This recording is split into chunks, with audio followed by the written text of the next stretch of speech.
Oke, coba perhatikan baik-baik. Yang ada di hadapan kita ini adalah sumber pembahasan kita kali ini. Sebuah naskah tulisan tangan yang isinya adalah panduan untuk sebuah pengetahuan spiritual yang, unik banget dari Indonesia. Ini dikenal sebagai ilmu.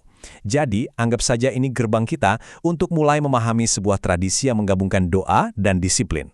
Nah, pertanyaan ini nih yang jadi inti dari penelusuran kita. Jadi yuk, kita bedah barang-barang perjalanan buat memahami praktek spiritual yang ada di dalam naskah ini satu persatu. Oke, kita mulai dengan membedah sebuah sistem amalan spiritual yang namanya ilmu Syekh Maglung Sakti.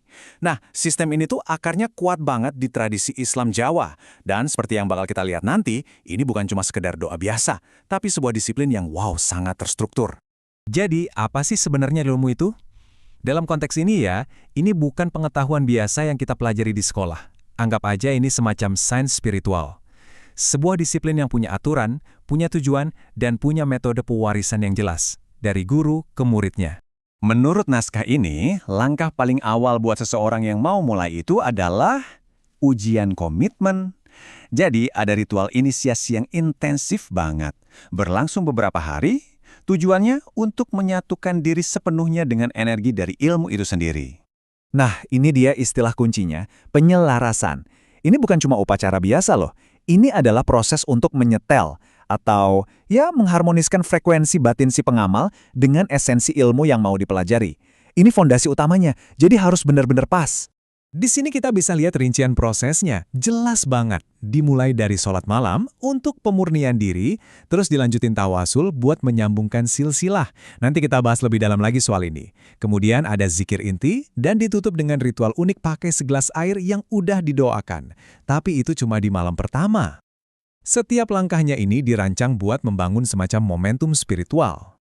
Dan ini bukan proses yang instan. Teksnya benar-benar negasin kalau fase inisiasi ini harus dijalani selama 3-7 malam, tanpa putus sama sekali. Ini bukti pertama, betapa tingkat komitmen dan keseriusan yang dituntut dari seorang praktisi itu tinggi banget. Sekarang kita masuk ke jantung ritualnya. Bagian ini tuh isinya tentang sebuah dedikasi panjang yang ditujukan kepada semacam rantai tokoh-tokoh spiritual yang dihormati. Tujuannya untuk menghubungkan si praktisi dengan sebuah warisan yang agung. Jadi, tawasul itu apa sih? Sederhananya, ini adalah cara untuk menyambungkan diri. Dengan mengirimkan doa Al-Fatihah, si praktisi ini secara simbolis meminta izin dan berkah, sekaligus menjadikan dirinya bagian dari mata rantai spiritual yang panjang dan kuat.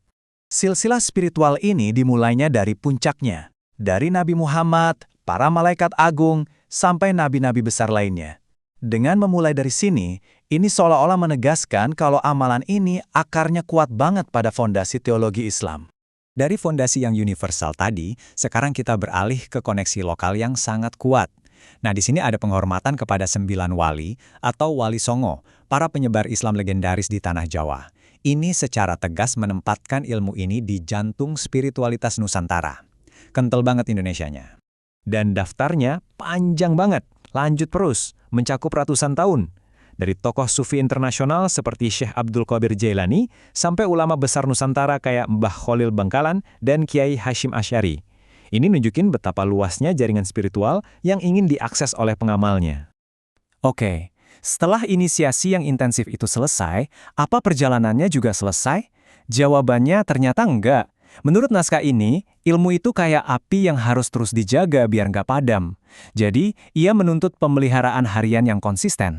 Nah, slide ini ngasih perbandingan yang jelas banget. Jadi penyelarasan itu ibarat gerbang masuknya. Intensif, ada ritual khususnya. Sementara istiqomah atau komitmen harian itu adalah soal menjaga api itu tetap nyala. Prosesnya lebih simpel, nggak pakai media akhir lagi, dan fokusnya adalah untuk mendalami ilmunya. Oke. Kita udah ngebahas bagaimananya, sekarang kita pindah ke mengapanya. Bagian ini bakal ngejelasin apa sih manfaat atau hasil yang diharapkan dari penguasaan ilmu ini, setidaknya seperti yang dijelaskan di dalam naskah sumbernya ya. Tapi sebelum kita bahas manfaatnya, ada satu syarat mutlak yang digarisbawahi banget di dalam teksnya. Seperti yang tertulis di sini, harus hakul yakin, keyakinan yang mutlak, nggak boleh ragu sedikit pun. Ini kunci utamanya. Menurut sumber ini, seluruh efektivitas amalan itu bergantung sepenuhnya pada kondisi batin si pengamal. Dan, inilah beberapa hasil yang diklaim dalam teks. Coba perhatikan deh, rentangnya luas banget. Dari perlindungan yang mistis, kayak kekebalan, sampai ke tujuan yang, ya, sangat duniawi, seperti mencari pekerjaan atau kesuksesan bisnis. Ini menunjukkan gimana praktik spiritual seringkali jadi jawaban untuk berbagai macam spektrum harapan manusia yang paling mendasar. Waktu kita sampai di akhir pembahasan ini, penting banget buat kita melihatnya bukan cuma sebagai serangkaian ritual, tapi lebih sebagai sebuah jendela. Ya, jendela untuk mengintip sistem kepercayaan dan aspirasi manusia yang unik dan kompleks. Jadi, ini dia poin terpentingnya. Penjelasan kita kali ini tuh nggak berakhir dengan sebuah jawaban, tapi justru dengan sebuah pertanyaan untuk kita semua renungkan. Terlepas dari keyakinan pribadi kita, praktek seperti ini menunjukkan sesuatu yang universal, hasrat manusia untuk mencari makna, perlindungan, dan kendali atas hidupnya. Pertanyaannya sekarang, apa sih yang sesungguhnya kita cari saat menempuh jalan-jalan spiritual seperti ini? Sebuah pertanyaan yang kayaknya layak buat kita pikirkan dalam-dalam.